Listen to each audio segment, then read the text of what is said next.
Hello friends and welcome back to my channel fact myth mysteries and more. दोस्तों, आज मैं आप सबके लिए लेके आई हूँ मुंशी प्रेमचंद जी की एक लघु कथा कश्मीरी सेब। और ये मैं डेडिकेट करना चाहूंगी अपने 7 साल के भांजे को और उन सभी लोगों को जिन्हें कहानियां सुनना पसंद है।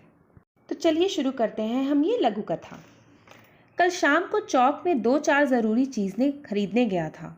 पंजाबी मेवा फरोशों की दुकानें रास्ते में ही पड़ती हैं। एक दुकान पर बहुत अच्छे रंगदार गुलाबी सेब सजे हुए नजर आए। जी ललचा उठा। आजकल शिक्षित समाज में विटामिन और प्रोटीन के शब्दों में विचार करने की प्रवृत्ति हो गई है। टमाटो को पहले कोई संत में पूछता भी न था। अब टमाटो भोजन का आवश्यक अंग बन चुका है। गाजर भी पहले गरीबों के पेट भरने की चीज़ थी। अमीर लोग तो उसका हलवाई खाते हैं, मगर अब पता चला कि गाजर में भी बहुत विटामिन है, इसलिए गाजर को भी मेज़ों पर स्थान मिलने लगा है।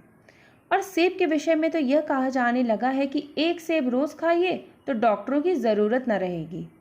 डॉक्टर से बचने के लिए हम नीम कौड़ी तक खाने को तैयार हो सकते हैं। सेब तो रस और स्वाद में अगर आम से बढ़कर नहीं है तो घटकर भी नहीं है। हाँ, बनारस के लंगड़े और लखनऊ के दशहरी और मुंबई के अल्फांसो की बात दूसरी है। उनके टक्कर का फल तो संसार में दूसरा है ही नहीं। मगर उनमें विटामिन और प्रोटीन है या नहीं है, तो काफ़ी है या नहीं, इन विषयों पर अभी भी पश्चिमी डॉक्टर की व्यवस्था देखने में नहीं आई। सेब को यह व्यवस्था मिल चुकी है। अब वह केवल स्वाद की चीज़ नहीं है, उसमें गुण भी है। हमने दुकानदार से मोल भाव किया और आज सेब शेर मांगे। दुकानदार ने कहा, बाबूजी, बड़े मज़ेदार सेब आए हैं, खास कश्मीर के, आप ले जाएं, खासकर तबीयत खुश हो जाएगी। मैंने रुमाल निकालकर उसे देते हुए कहा, चुन चुन कर रखना। दुकानदार ने तराजू उठाई और अपने नौकर से बोला, लौंडे, आधे सेर कश्मीरी सेब निकाल ला, चुन कर लाना। लौंडा 4 सेब ले आया। दुकानदार ने तौला, एक लिफाफे में उन्हें रखा और रुमाल में बांधकर मुझे दे दिया। मैंने 4 आने उसके हाथ में रखे। घर आकर लिफाफा ज्यों का त्यों रख दिया। रात को सेब या कोई दूसरा फल खाने का कायदा नहीं है। फल खाने का समय तो प्रातः काल है। आज सुबह मुंह हाथ धोकर जो नाश्ता करने के लिए एक सेब निकाला तो सड़ा हुआ था। 1 रुपए का आकार का छिलका गल गया था। समझा रात को दुकानदार ने देखा ना होगा, दूसरा निकाला, मगर यह आधा सड़ा हुआ था। अब संदेह हुआ, दुकानदार ने मुझे धोखा तो नहीं दिया। तीसरा सेब निकाला, यह सड़ा तो न था, मगर एक तरफ दबकर बिल्कुल पिचक गया। चौथा देखा, वह यूं तो बेदाग था, मगर उसमें एक काला सुराख था, जैसे अक्सर बेरों में होता है। काटा तो भीतर वैसे ही धब्बे जैसे कीड़े बेर में होते हैं। एक सेब भी खाने लायक नहीं। 4 आने पैसों का इतना गम ना हुआ जितना समाज के इस चारित्रिक पतन का। दुकानदार ने जानबूझकर मेरे साथ धोखेबाजी का व्यवहार किया। एक सेब सड़ा हुआ होता तो मैं उसको क्षमा के योग्य समझता, सोचता उसकी निगाह ना पड़ी होगी। मगर चारों के चारों खराब निकल जाए, यह तो साफ धोखा है। मगर इस धोखे में मेरा भी सहयोग था।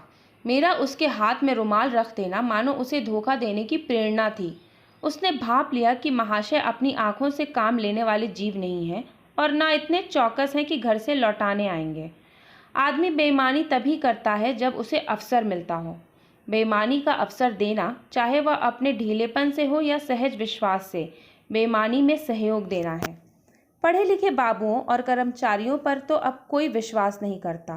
किसी थाने या कचहरी का म्यूनसिपालिटी में चले जाइए, आपकी ऐसी दुर्गति होगी कि आप बड़ी से बड़ी बात करने के लायक ना होंगे। व्यापारियों की साख अभी तक बनी हुई थी। यूँ तौल में चाहे छटाक आज छटाक कस लें, लेकिन आप उन्हें 5 की जगह भूल से 10 के नोट दे आते थे तो आपको घबराने की आवश्यकता न थी। आपके रुपए सुरक्षित थे।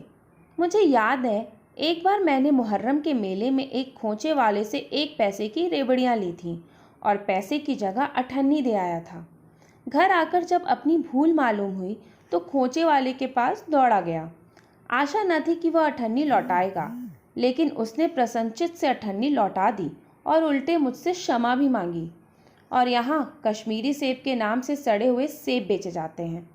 मुझे आशा है पाठक बाजार में जाकर मेरी तरह आंखें ना बंद कर लें, नहीं तो उन्हें भी कश्मीरी सेब ही मिलेंगे। तो दोस्तों, ये थी आज की लघु कथा।